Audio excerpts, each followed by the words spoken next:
So hello guys, welcome to my channel. Hope all of you are doing extremely well. So today in this video, we'll discuss about today's Leetcode POTD longest ideal subsequence. So my name is Shushil. Let's move towards the problem. So let's read the problem statement here. You are given a string S consisting of lowercase letters and an integer k. You call a string T idle if the following conditions are satisfied. That is, T is a subsequence of the string S, and the absolute difference in the alphabet order of any two adjacent letters in T is less than or equal to K. That means for T being ideal, it necessarily follows two conditions. T must be a subsequence of S, and the absolute difference in the alphabet order of every two adjacent letters in T must be less than or equal to K.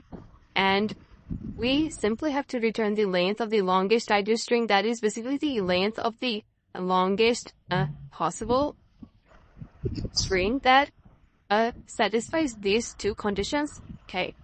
So, and here also it is given that what is subsequence? A subsequence is a string that can be derived from another string by deleting some or no characters without changing the order of the remaining characters. So, I think all of you guys know about a subsequence. This is nothing but a string that can be obtained by deleting any character from a string without changing their orders. For example, if a string S is given here, and this is n length, so a subsequence can be derived from this by deleting any characters or no characters at all without changing the relative order of the characters. Okay. And here let's explain the problem here clearly.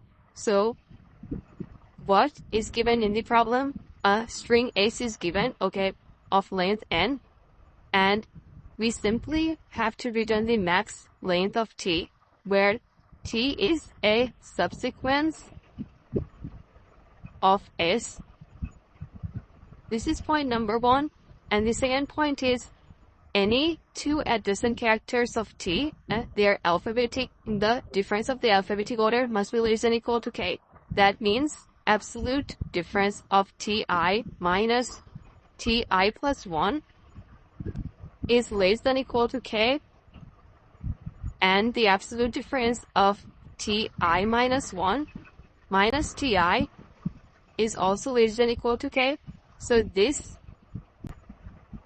two conditions are necessary for T being idle, and we have to simply return the max ideal string, the length of max ideal string. Okay. So what we will do here, so let's think the problem in this manner. As S is a string consisting of lowercase alphabets, that is from A to Z, right? So here the length is ranges from 1 to 10 to the power 5. Okay, the string length can be up to 10 to the power 5, but as the characters can only be from A to Z, so we can think in terms of the characters, right? Because there are only 26 characters in English lowercase alphabet, right? And for T being ideal, the adjacent characters, the difference of adjacent characters must be less than or equal to K. So we will think in terms of characters, okay. And what we'll do, we will simply declare array dp of length 26, where each index, this is basically a 26 length array, where each index basically corresponds to a particular alphabet. For example, 0 is corresponds to A, 1 is corresponds to B, 2 is corresponds to C, in this manner. And in this particular index, what we'll store the maximum length of ideal string that is ending at the character A. Okay, that means in the particular string S, at the character A, the max length of ideal string that is ending at character A, we'll simply store the length of that string in the 0th index, then we will eventually do the same for other index.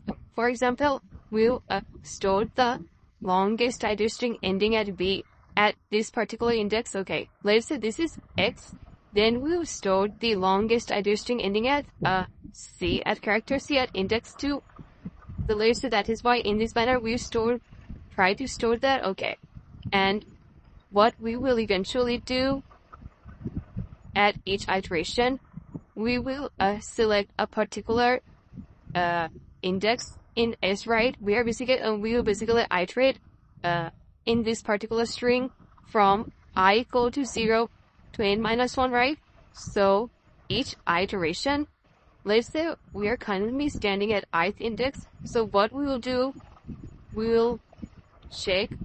At first, we will convert this into index. So how we can convert a particular character into index, and this is basically using the ASCII values. Okay, what we will do, ASCII value of the character present as SI minus ASCII value of A, right? That is basically 97. So if we subtract the ASCII value of a particular character in string and A, so if we subtract the ASCII value of F from a particular character of string, then we will eventually get the index, right, of this particular DPRF. Okay. For example, if the character is A, in that case, we will get 0. Okay, if this is B, then we will get 1. Okay, so for getting index of the DP array, we will simply do a subtraction, that is from the ASCII value of the characters presented as I minus A. Okay, so by in this way we will get the index, right? And now what we will do here, what is said that in the T string, the adjacent string, their absolute difference must be less than equal to K, right? So here, after getting the index, okay, after getting the index, that is basically SI minus A, what we can do, this is basically the index of DP array, right? This is basically the index of DP array to up to 25, and this basically are linked to the characters, basically signifies the corresponding characters, right? So now just think a little bit that if I am currently at index, let's say 2, right? Then if I move kth position to the left, then I will get the corresponding alphabets that is neither but their alphabetic order, the difference of the alphabetic order from this and this must be less than equal to K, right? And if you also move kth position towards the right direction, we'll also get the characters that satisfy this particular condition, right? So what I am trying to say is that if the position of a particular character in the DP array is at ith index, okay, at ith index, then if we move towards I minus K, then from I to I minus K, all the characters must satisfy this condition, that is Ti minus Ti plus 1 must be less than equal to K, right? And all the characters from I to I plus K will also satisfy this condition as well, right? So what we will do, we'll simply run a loop. We'll simply run a loop from I minus K to I plus K, right? In this range, if we run a loop, then we will eventually store inside max the maximum value of the corresponding indexes. Okay, what I mean to say that we will try to store the maximum values among these indexes, right? And we will store in our max variable. And finally, what we will do, we'll update our current index, that is dp of I, if this is our current index, equal to 1 plus mx, right? If we do this, then we will eventually able to calculate the answer, right? We are basically traversing to the range I minus k to I plus k inside DP array. In this range inside DP array, let's say this is a DP array where chi-m currently standing at index I. That can be any character. Okay, that can basically signify any character. Let's say it is C and the value of k equals to 2. Then what we'll do, we simply do a loop from I minus 2 to I plus 2 in this particular range and try to calculate the max value of dp j. Let's say we are taking a value j that is that will iterate from I minus 2 to I plus 2, and we store the max of dpj.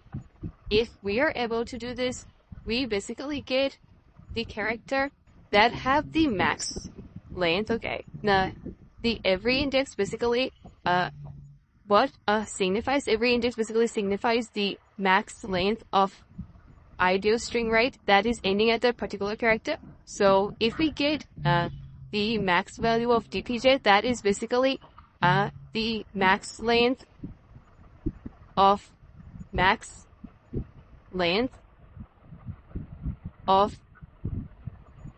possible ideal strings ending at a particular character, right? Max length of possible ideal strings ending at a particular character, and we'll eventually do dp of I equals to 1 plus mx, right?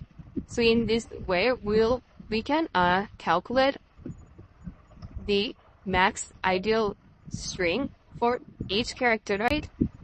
So let's move towards the code. Then I think this will be much more clear. So what we will do at first, we will declare, let's say, a vector dp of length 26. Okay, this basically signifies each character at each index, right?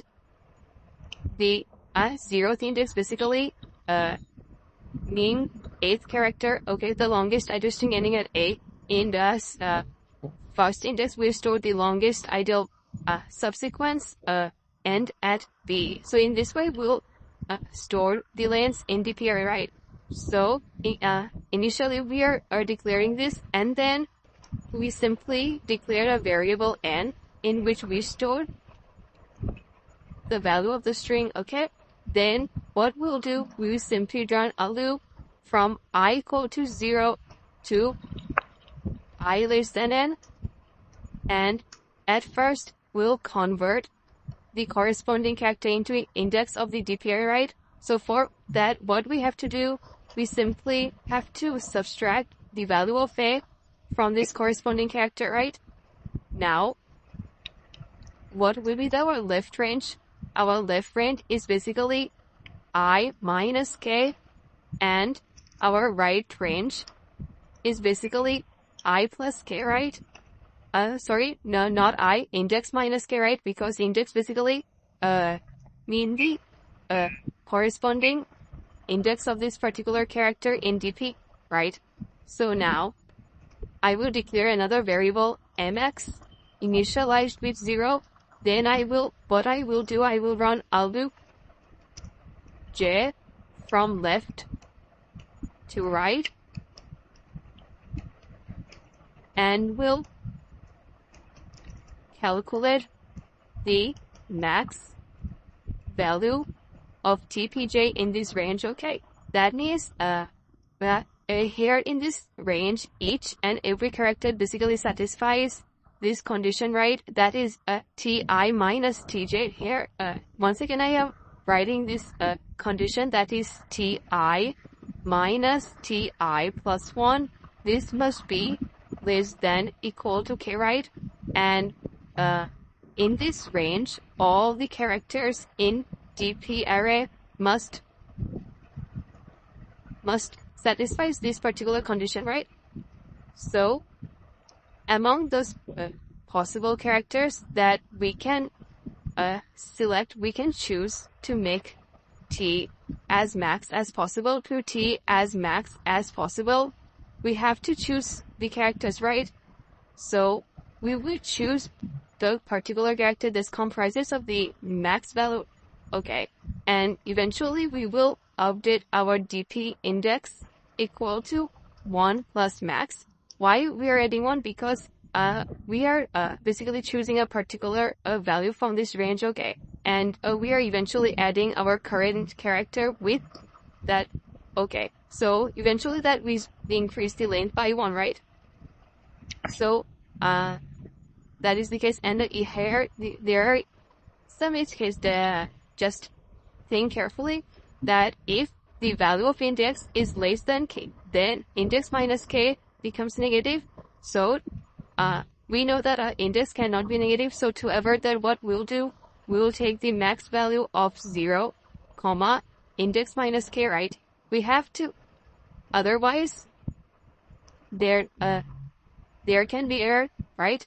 And here the value of index can plus k must be within the value of n minus 1, right? If the value of index is greater than n minus k, in that case the index plus k will exceed n, right? It can be greater than equal to n, but this will eventually raise us to error. So what we have to do, we will take minimum of here what is div n, not n. The length of the DP array is basically 26, right? So it can be greater than equal to 26, right? So what we will do, we will take the minimum value of 25, comma, this particular index plus k.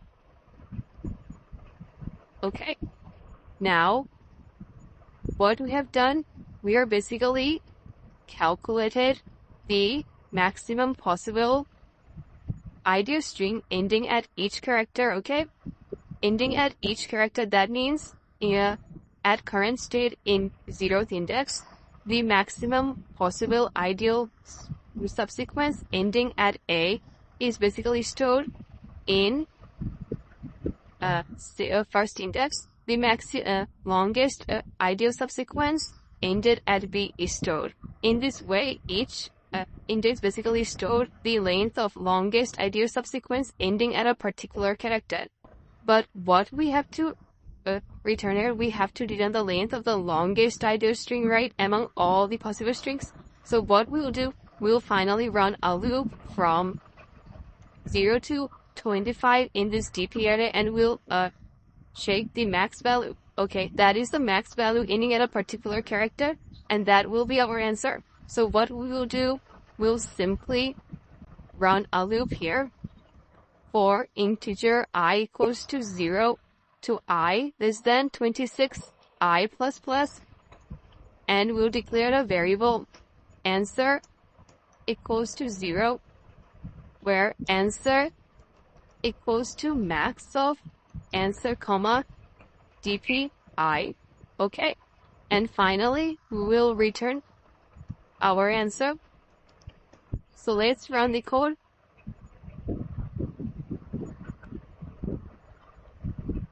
Okay, this is running properly. Let's submit it. So yeah, it is accepted. So what is the time complexity of this particular code? The time complexity is basically order of n. Why? Because here basically we are running a loop from 0 to n, right? And this length depends on value of k. Okay, and this value of k is basically ranges from 0 to 25, so it is negligible. We are mainly the time complexity mainly depends on the value of the length of this string, right? Because k is very small. The value of k is very small, ranging from 0 to 25. So the time complexity will be order of n, and the space complexity here. So just you can pause the video for a moment and think what can be the space complexity. So here, one can think very naively that the space complexity is basically big O n, because we are using a DP array, but no, the length of the DP array is constant, that is 26. Okay, so the space complexity is basically big O1, So I think you have understood the solution properly. So if you have understood this, then make sure to like and subscribe to my channel, and see you in the next video. Till then, bye bye, take care.